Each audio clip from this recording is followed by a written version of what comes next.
Chinese government is killing marriage in China, but at the same time, it's desperate to save it. China's young people are suffocating as a result. Welcome to China Uncensored, I'm Chris Chappell. In China, the institution of marriage is struggling big time. Starting in 2013, the number of new registered marriages declined for 9 years in a row. It's almost like living under an oppressive authoritarian regime makes people stop believing in happy endings. That trend was briefly forgotten earlier this year after it was announced that for 2023, the number of marriages actually increased by around 12%. That is, assuming those numbers are accurate, of course. But Chinese state media was quick to hail the new numbers as a sign that China's post-COVID recovery is back on track. And it even dared to hope that with China currently sitting in the auspicious Year of the Dragon as of February, the increase in marriages will lead to a baby boom. Ugh. You know how unsettling it is when your parents constantly ask, when are you going to make us grandparents? Imagine the government doing that. Just puts you in the mood, doesn't it? But China is a long way from a baby boom. And even with the uptick in marriages last year, only about half as many people got married in 2023 as did in 2013. The marriage decline in China was made visible for all to see last August during China's Qixi Festival, also known as China's Valentine's Day. The festival is considered an auspicious time for Chinese couples to tie the knot. So anticipating a swell of newlyweds showing up to register their marriages, a marriage registration office in the city of Mianyang in Sichuan province announced that it was planning a live stream of its ceremony hall on the day of the festival. Oh, this surely won't blow up in their face. A lot of people tuned into the live stream, ready to see the first couples walking up to the ceremony stage to finalize their nuptials. There was just one hiccup. Very few couples actually showed up to register their marriages. The crowd was so sparse that at some point the live stream reportedly shifted to show the city view instead of the empty registration hall.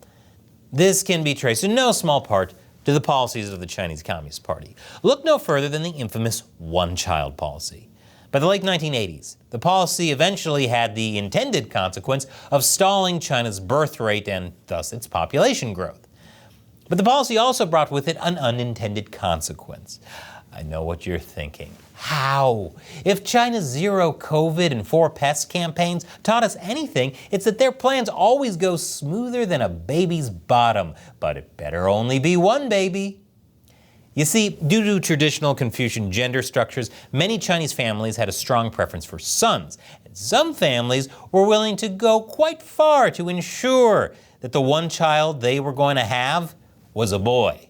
In fact, one demographer estimated that some 20 million baby girls went missing from the population between 1980 and 2010 due to this preference for boys.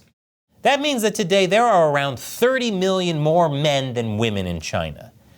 Their country has the same gender breakdown as the Joe Rogan podcast, which makes the pickings pretty slim for Chinese men, something even state-run media political cartoons have covered.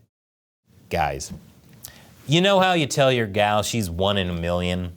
Guys in China wish their odds of finding a partner were that attainable. Because now, those one-child policy children are all grown up and getting married. Except they're not. You see, while many families found ways to make it more likely that they would have a son, others had a daughter and poured their aspirations and resources into her. As these women grew up, they carved out new spaces for themselves in Chinese society and attained positions and a degree of independence that only Chinese men had enjoyed in the past. Wow, I never knew China was such a feminist icon. I mean, except for all those forced abortions and sterilizations. Independent women with their own income are less likely to get married, and that presents a problem for the CCP. So these women are today being pushed towards abandoning that progress and instead settling in a traditional marriage. Chinese President Xi Jinping has emphasized that Chinese women should first and foremost be good wives, good mothers, and establish a new trend of family. I bet that's going over like a lead balloon. Last year, that rhetoric was backed up by an updated gender law, whose opening chapter says that women should respect and obey national laws, respect social morals, professional ethics, and family values. We get it, Xi. You're a feminist. And I can say that because the Chinese state has an official feminist organization, and his views align perfectly with theirs.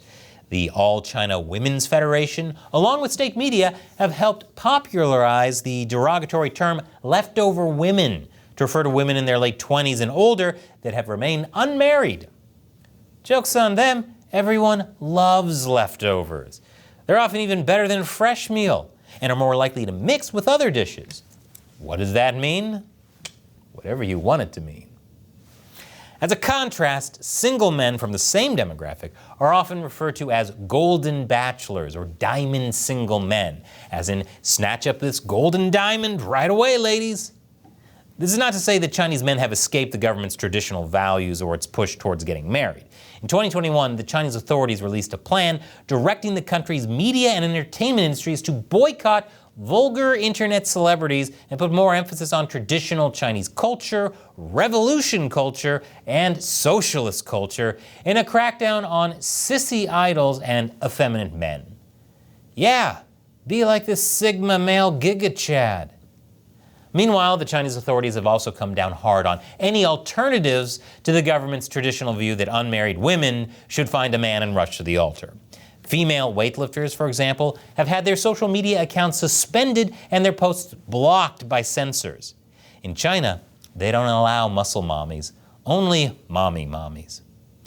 And in a bizarre case from 2022, a written piece about the Oscar-winning movie Everything Everywhere All at Once, in a Chinese state media article refrained from addressing the homosexuality of one of the characters in the movie and instead referred to her as a daughter with a westernized lifestyle. There's layers to why that's so wrong.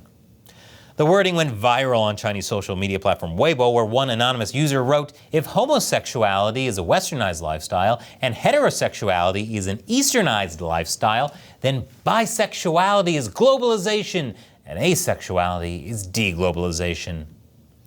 CCP 0, Anon 1. Many Chinese officials view homosexuality as a malign foreign influence that is stopping youth from getting married. Ah yes, the gay agenda of not wanting straight people to get married. Sure, that checks out. But as the declining marriage numbers over the last 10 years show, the CCP's gender norms, its crackdowns and shaming of young Chinese adults have not led to more marriages. Instead, the CCP is smothering the institution of marriage, with young Chinese people rejecting an old-fashioned one-size-fits-all model and saying things like marriage is kind of dying in China. Now, it should seem like a political party representing a communist revolution wouldn't care that an institution of the old order, such as marriage, is in decline. It might even seem contradictory that a communist organization has become a spokesperson for traditional gender norms and conservative values. But a lot of the CCP's marriage policies are a means to an end, and that end is children.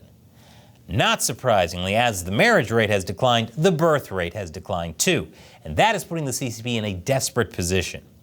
The Chinese population is on course to decline from 1.4 billion people to 525 million by the end of the century, a decline of 60%. If it gets really bad, China might finally stop murdering so many people for no reason. And with a growing number of elderly Chinese and fewer younger ones, China's state pension system is set to run out of funds by 2035. The CCP often highlights that its grand vision of a rejuvenated Chinese nation is closely connected to marriage and childbirth.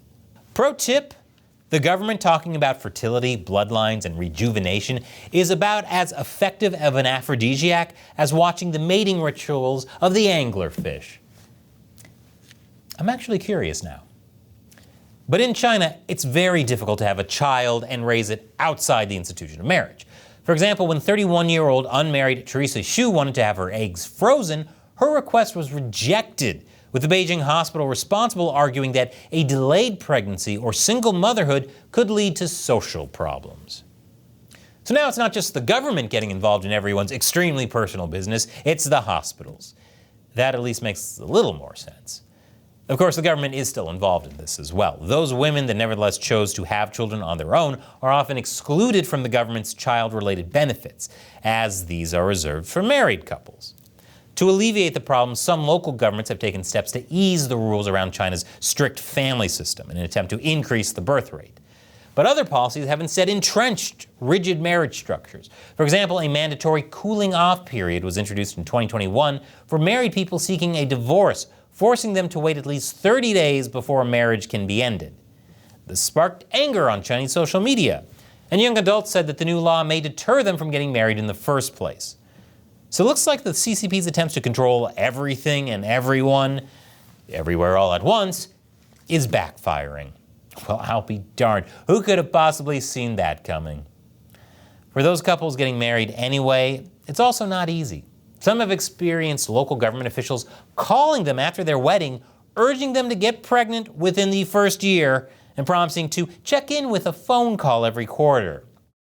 Yep. The CCP sounds like they're running the most dystopian version of Penthouse Forum of all time, where people are required to write in. The moral of the story? The best thing the CCP could probably do for China's marriage and birth rate would be to get out of the love lives of the Chinese people. Here's a video I want to show you from my new gaming channel, where I recreate communist China and the one-child policy in the game Dwarf Fortress. Click here to see it and let me know what you think. And as always, click on that orange button to support China Uncensored on Patreon. Once again, I'm Chris Chappell. See you next time.